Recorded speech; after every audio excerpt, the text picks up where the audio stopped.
Right ఇక bulletin లో మరో బ్రేకింగ్ న్యూస్ చూస్తున్నాం. నకిలీ మద్యం కేసులో వైసీపీ నేత జోగి రమేష్ ఆయన సోదరుడు రాము విచారణ అయితే మొదటి రోజు కేవలం వ్యక్తిగత వివరాల సేకరణే పరిమితమైపోయింది. నెల్లూరు జైలులో అయితే ఉన్న ఇద్దరిని సిట్ ఎక్సైజ్ అధికారులు కూడా బుధవారం ఉదయం అదుపులోకి తీసుకొని విజయవాడకైతే తరలించారు. సాయంత్రం ఎక్సైజ్ స్టేషన్ కు తీసుకువెళ్లి న్యాయవాది సమక్షంలో విచారణ ప్రారంభించిన కోర్టు ఇచ్చిన సమయ పరిమితుల కారణంగా అర్ధగంటకే ముగించినట్లు కూడా సమాచారం.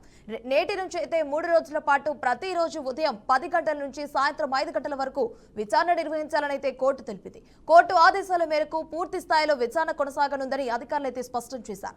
వైద్య పరీక్షల అనంతరం ఇద్దరిని విజయవాడ జైలుకు తరలించినట్లుగా సిట్ అధికారులు అయితే వెల్లడించారు.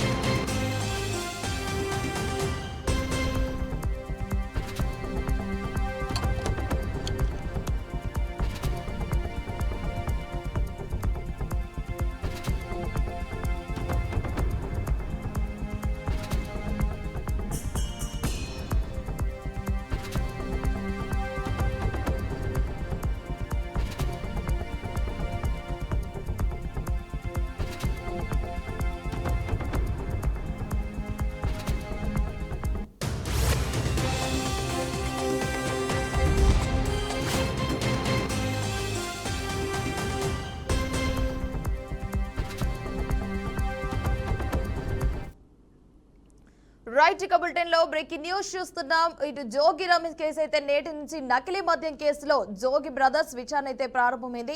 ముఖ్యంగా చూసుకుంటే నెల్లూరు జైలు నుంచి అయితే జోగి రమేష్ అయితే అదుపులోకి తీసుకున్నారు సిట్ అధికారులు, ఎక్సైజ్ బృందం. ముఖ్యంగా ఇటు 30 నిమిషాలకే అయితే తొలి రోజు విచారణ అయితే పరిమితమైందని తెలియజేశారు. ఇటు ఎక్సైజ్ స్టేషన్ లో అయితే వేరు గదుల్లో వ్యక్తిగత వివరాలు అయితే సేకరించినట్లయితే తెలుస్తుంది. ఈ నేపథ్యంలో భాగంగా ప్రతిరోజు ఉదయం 10 గంటల నుంచి సాయంత్రం 5 గంటల వరకు అయితే విచారణ జరపాలన్నది కోర్టు. వైద్య పరీక్షల అనంతరం నిందితులనైతే విజయవాడ జిల్లా జైలుకైతే తరలింపు చేశారు.